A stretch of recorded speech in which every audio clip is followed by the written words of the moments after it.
Marami ang naniniwala sa tandem ni Naga City Mayor Leni Robredo at Senador Raffy Tulfo sa isang survey ng Octa Research para sa Hypothetical 2028 Presidential at Vice Presidential Match-up. Si Carlo Candelaria sa sentro ng balita. Sa pinakabagong tugon ng masa survey ng Octa Research para sa Hypothetical 2028 match-up, nakakuha ang tandem ni Naga City Mayor Leni Robredo at Senador Raffy Tulfo ng 45%. Samantala 42% naman ang para sa tandem ni VP Sara Duterte at Senadora Amy Marcos.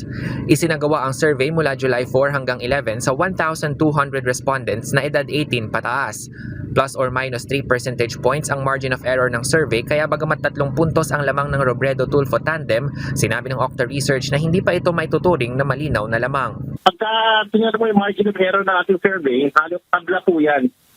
So, yung tambala na Leni Raffy at ang tambala ay Sara Amy, sila yung mga tambalan na pinakapopular sa mata ng ating mga kababayan. At sila ho ay patak ngayon. Sa breakdown ng mga pangunahing lugar, pinakamalakas ang Robredo-Tulfo tandem sa Luzon at Balance Luzon, kung saan nakapagtala ito ng 50s at 61% ayon sa survey. Tabla naman sa 45% ang dalawang tandem sa Visayas, habang mas malaki ang nakuhang suporta ng Duterte-Marcos tandem sa Mindanao. Pero bukod dito, may mga respondents din na wala pang napipili. 8% ang walang pinili, 4% ang undecided, habang 1% ang tumangging sumagot. Ayon kay Professor Ranjit Rai, presidente ng Octa Research, mahalaga pa rin ang mga botanteng wala pang desisyon dahil maaari itong makaapekto sa lalabas na resulta sa eleksyon.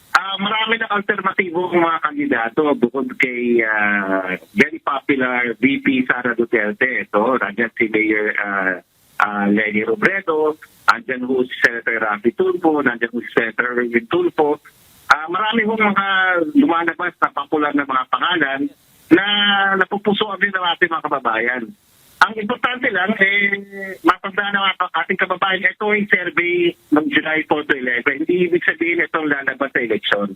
Pero ganoon pa man, nakikita na natin, very competitive ho yung election landscape 2028 sa ating bansa. Binanggit din ni Rai na sa kanilang palagay may nagiging epekto ang nagpapatuloy na impeachment trial ng vice-presidente sa naging resulta ng survey, partikular sa trust and performance ng pangalawang pangulo.